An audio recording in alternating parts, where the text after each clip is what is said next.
আচ্ছা তোমরাই বলো, এরকম একটা ম্যাঙ্গো মিষ্টি যদি ঘরেই বানিয়ে ফেলো, তাও আবার এই সস্তা আমের সিজনে, তাহলে কত ভালোই না হয় বলো। এক তো তোমার পকেটের পয়সা বাঁচবে, তারপর দোকানে লাইন দেওয়া বাঁচবে, মুখের জিভের স্বাদও বাঁচবে। তিনটে জিনিস বাঁচবে, ভাবতে পারছো? তাও আবার এই দুটো ইনগ্রিডিয়েন্ট দিয়ে বানানো যাবে। ভাবা যায়? হ্যাঁ, শুধু হাফ লিটার দুধ আর একটা আম দিয়ে এত সুন্দর মিষ্টি।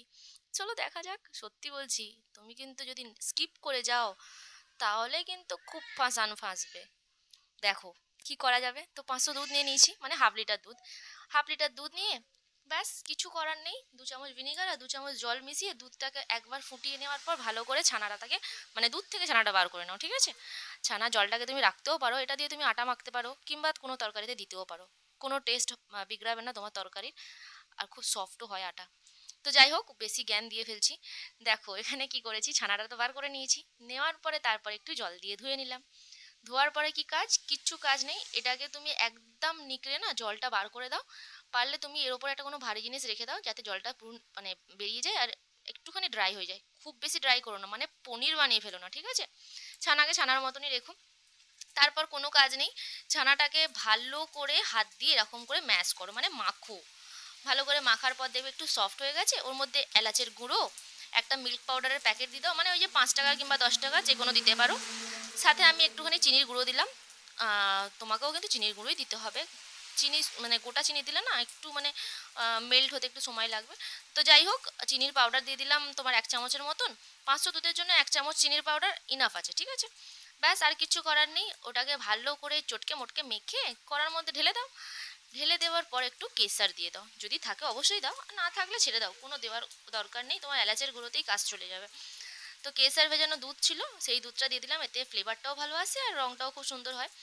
প্রথমে যখন দুধটা দেবো না, মানে কেসার দুধটা, তখন একটুখানি দেখবে একটুখানি মানে একটু লিকুইড হয়ে যাবে চানাটা। তারপর দেখবে কড়া থেকে ছেড়ে গেছে, কোনো ঘি টিয়ের কোনো প্রয়োজন নেই। দেখলে তো কড়াতে কত সুন্দর ঘি চলে এসেছিলো। যাই হোক, সব তো হলো, ছানাটাও তৈরি হয়ে গেল একদম। এবারে কাজ হচ্ছে আমের। দেখো আমটাকে কি করব, ওপরের খোলাটা ছাড়িয়ে নিয়ে তারপর একটু একটু মানে পাতলা পাতলা করে একদম লেয়ার আমি আমের থেকে কেটে নেব। দেখতে পাচ্ছ কীরকম একদম লম্বাতে কেটে নিয়েছি।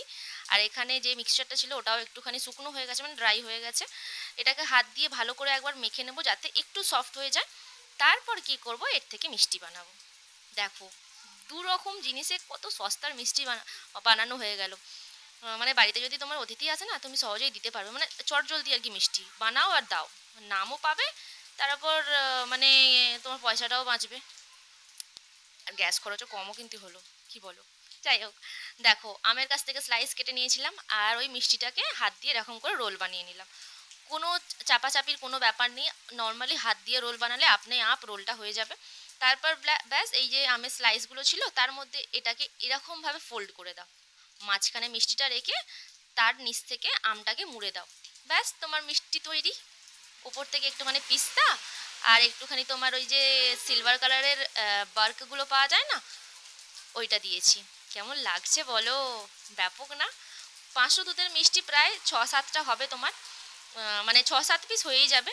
যদি তুমি ছোট বড় যেরকম খুশি বানাতে পারো, কিন্তু আমি যতগুলো বানিয়েছিলাম তাতে আমার মানে 6-7টা হয়ে গিয়েছিল। যাই হোক, মিষ্টিটা কিন্তু ব্যাপক ছিল সত্যি বলছি। তো দেখো লাগছে না একদম দোকানকে হার মানানোর মতন মিষ্টি?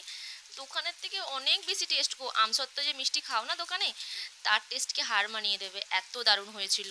দুর্দান্ত দুর্দান্ত। মিষ্টিটা কিন্তু একটু ট্রাই করে ব্যাপক দেখতেই পারো, অসাধারণ। নোফেল রেসিপি। যাই হোক, কমেন্ট করে জানিও তোমাদের কেমন লাগলো, আর সাথে একটা লাইক আর সাবস্ক্রাইব করে যেও। আজকের মতো